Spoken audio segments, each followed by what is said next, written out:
करें और खुशियाँ बांटें। आप देख रहे हैं मधुर झनकार यूट्यूब चैनल। नमस्कार, ओम शांति।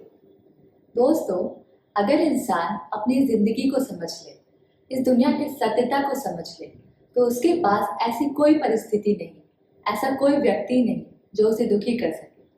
पर जब इंसान इस जीवन की सत्यता को, इसके रहस्यों को नहीं समझता, तो वह दुखी और परेशान हो जाता है। तो ऐसे ही कुछ जीवन के रहस्यों को आज हम समझते हैं आदरणीय रानी दीदी जी से प्रश्नोत्तर के माध्यम से। दीदी जी, आपका इस कार्यक्रम में तहे दिल से स्वागत है।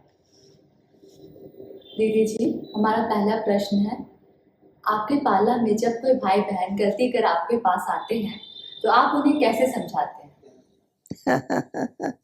कोई गलती करके आता है और मानता है कि मैंने गलती की है, तो हम उसकी इस विशेषता पर खुश होते हैं कि इसने अपनी गलती को स्वीकार किया है।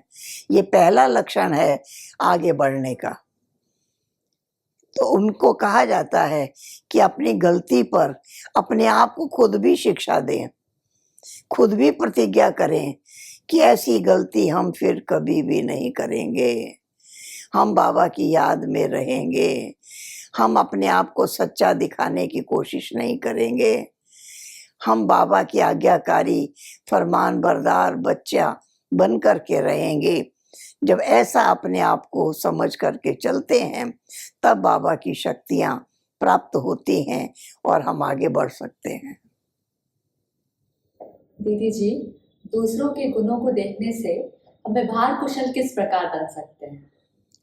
व्यवहार कुशल तो तब बनेंगे जब औरों के गुण देखेंगे, औरों की विशेषताएं देखेंगे। अपने आप को भी हम श्रेष्ठ आत्मा समझते हैं, तो दूसरे को भी श्रेष्ठ आत्मा समझेंगे। मैं भी बाबा का नूरे रतन हूँ, ये भी बाबा का नूरे रतन है, ये भी बाबा का दिल तख्त नशीन है, ये भी बाबा का कल्प पहले वाले बच्चे हैं। जब दूसरे को भी ऊंची नज़र से देखेंगे, तब हम उन सब के साथ स्नेहपूर्ण व्यवहार कर सकते हैं, उन्हें श्रेष्ठ मान सकते हैं। दीदी जी, कई भाई बहनों का अनुभव है, पुरुषार्थ करते करते बीच बीच में उदासी आ जाती है। इसका कारण क्या है? उदासी तब आती है जब हम समझते हैं कि ये काम मेरे से होगा ही नहीं, हम कर ही नहीं पाएंगे। लेकिन बाबा ने हमको हिम्मतवान बनाया है। बाबा ने कहा है, बच्चे कदम कदम पर बाबा का साथ तुमको मिलता रहेगा। बाबा के हाथ में हाथ है, बाबा का हमेशा मीठी दृष्टि मुझ पर है। बाबा हमें रोज बाप के रूप में पालना दे रहे हैं, टीचर के रूप में रोज पढ़ा रहे हैं, गुरु के रूप में श्रीमत दे रहे हैं। ये हमारा परम सौभाग्य है। ऐसा मान करके चलेंगे तो शक्तियां मिलती रहेंगी।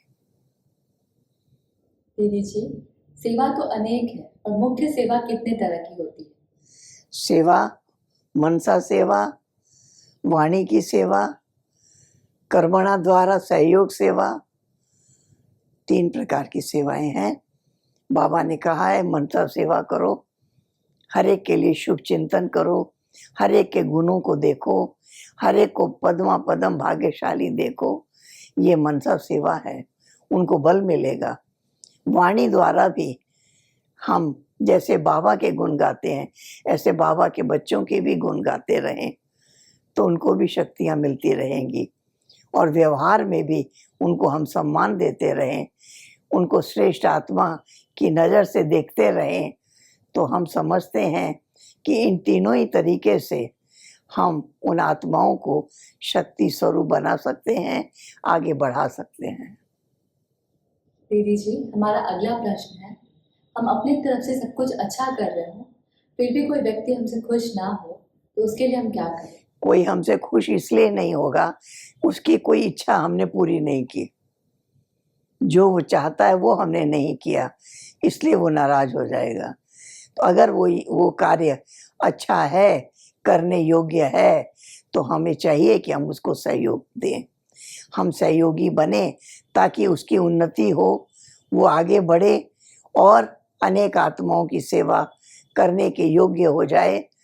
अगर हम ऐसा समझेंगे तब हम उन्हों को खुश कर सकेंगे और खुद भी खुश रहेंगे, उन्हों को भी खुश कर सकेंगे।